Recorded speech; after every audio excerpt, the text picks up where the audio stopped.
All right, today we are diving into a really powerful and honestly pretty tragic short story by the legendary author Munshi Premchand.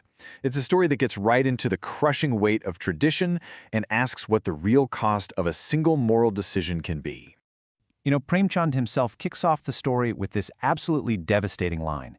And this isn't just some throwaway sentence. It is the entire world our characters are trapped in.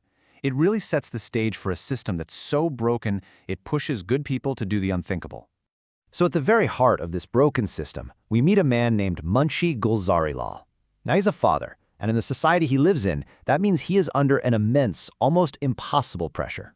See, in this world, having a daughter isn't just a joy, it's the beginning of a lifelong anxiety.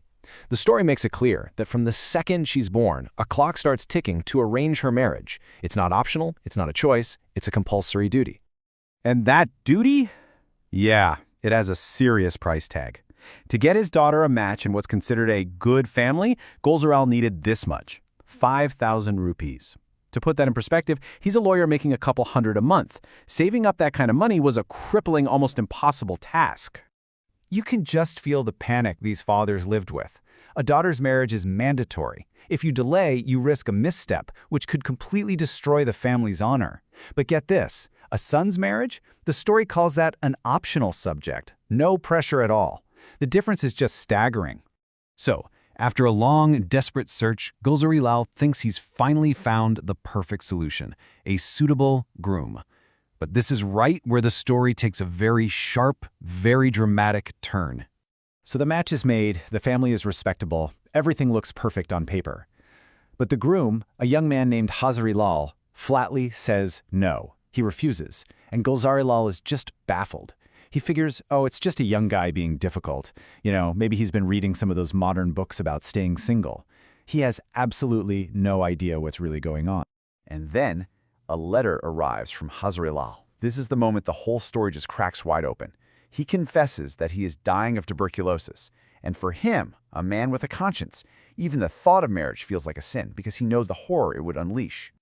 His reasoning here is so deeply moral. He's not just being difficult. He knows he's terminally ill. He knows he would give the disease to his wife, and that any children they might have would be doomed from the start. His refusal is a moral stand, an attempt to contain a catastrophe before it happens. But here it is, the first critical failure in this story. Gulzar and his wife, they're so blinded by their desperate need for this marriage to just happen that they simply don't believe him. They think it's just a clever lie, a trick to get out of his duties. Their own desperation completely deafens them to this horrifying truth. So Hazari is desperate. He realizes the bride's parents are never going to listen. He feels like he has one last chance. He has to try and convince his own father.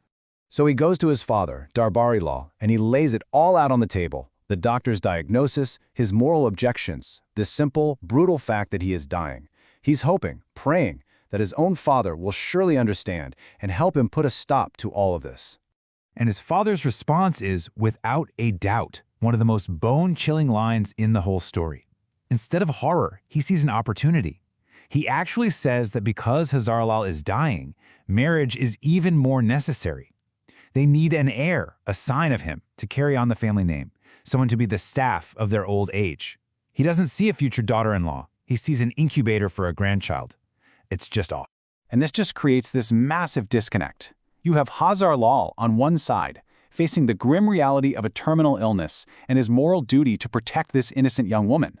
And on the other side, you have the fathers who can only see social pressure and their own need for an heir. For them, Hazari's truth has become a major inconvenience. So at this point, Hazari is completely and utterly trapped. Nobody will listen to him. The wedding preparations are moving forward at full speed, and he realizes there's only one path left for him to take. His thought process is just heartbreaking. He understands that to both families, this young bride is totally disposable. He stops seeing them as fathers and starts seeing them as butchers, leading a lamb to slaughter. And he concludes that the only way to save her from a life of disease and grief is to remove himself from the picture entirely. And so, while the music is playing and the guests are arriving, while everyone is caught up in the celebration, Hazari just quietly walks away from his home. He disappears. The story doesn't dwell on the graphic details. Weeks go by, the search finds nothing. until this grim discovery is made. Everyone just assumes Hazarilal took his own life, though it's never officially confirmed. But here's the thing. His sacrifice wasn't for nothing. The young woman Amba, the one whose life he saved, well, she eventually marries someone else, and she goes on to live a happy, healthy life. And this is Amba's final thought on Hazarilal years later. She finally understands the truth of what he did for her. To her, he wasn't just some man who ran away from his wedding. He was a god, a savior who gave his own life so that she could truly live hers. His sacrifice found its meaning in her happiness. This story really leaves us with a profound and frankly uncomfortable question. When tradition demands that we ignore truth, that we ignore basic humanity and reason, what is its actual cost?